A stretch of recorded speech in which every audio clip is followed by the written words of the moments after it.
Hello बच्चों, let's see this question.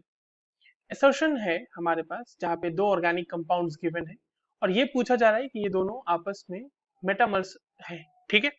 और reason कह रहा है कि both have same functional group.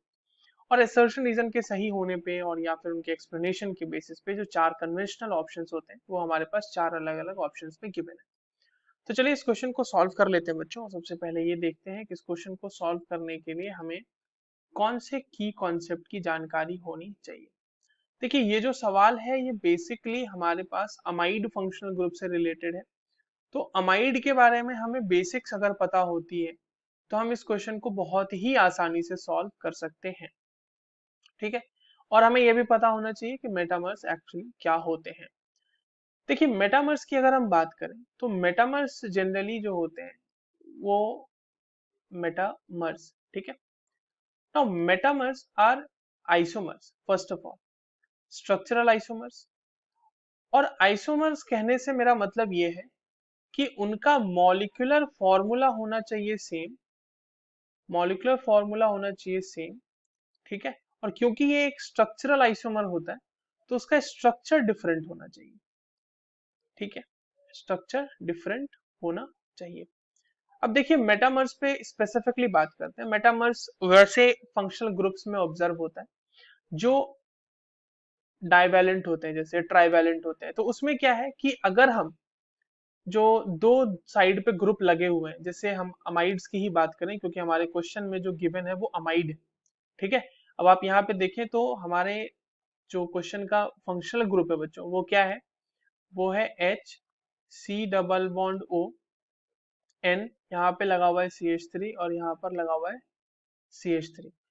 और दूसरा जो हमारे पास गिवन है वहां यहाँ पर भी लगा हुआ है CH3, C double bond O N CH3 और CH3। अब एक चीज आप यहाँ पर ध्यान से देखोगे तो इन दोनों का मॉलिक्यूलर फॉर्मूला सेम होने वाला ही नहीं है। क्यों मॉलिक्यूलर फॉर्मूला सेम नहीं होगा? क्योंकि इधर H लगा हुआ है और इधर C है।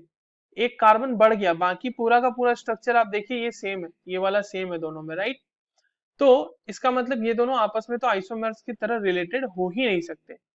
मेटामर्स अगर एक्चुअली होता तो इसमें क्या होता कि जैसे मान लो इधर H की जगह पे CH3 रहता और यहाँ पे मान लीजिए C2H5 रहता, फॉर सेक ऑफ एग्जांपल। और हम दोनों बस हम इन दोनों में उस नेचर को चेंज करते रहते कि यहाँ पर C2H5 कर दिया, कभी कभी इधर CH3 कर दिया। ठीक है। तो बेसिकली ये जो हमारा फंक्शनल ग्रुप है ना अमाइड, उसके दोनों साइड पे उसके दोनों साइड पे अगर हम नेचर ऑफ ग्रुप चेंज कर देते हैं तो वो मेटामर हो जाते हैं। बट ये मेटामर नहीं है क्योंकि इनका तो मॉलिक्यूलर फॉर्मूला ही सेम नहीं है। तो असर्शन तो हमारा गलत है। अब रीजन क्या, इन दोनों में सेम फंक्शनल ग्रुप है क्या? बिल्कुल सब फंक्शनल ग्रुप सेम है।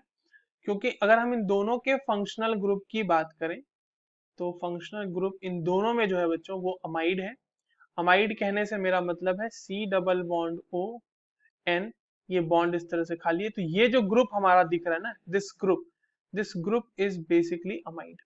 तो फंक्शनल ग्रुप तो दोनों के केसेस में सेम है, मेटामर्स दोनों नहीं है। तो एसर्शन जो है वो हमारा गलत हो गया है। ये दोनों आपस में मेटामर्स की तरह रिलेटेड नहीं है। और रीजन हमारा सही है, बट ये दोनों में सेम फंक्शनल ग्रुप है, that is the amide group. ठीक है। तो assertion is false but reason is true, so the correct option will be option number 4। I hope you understood this well. All the very best.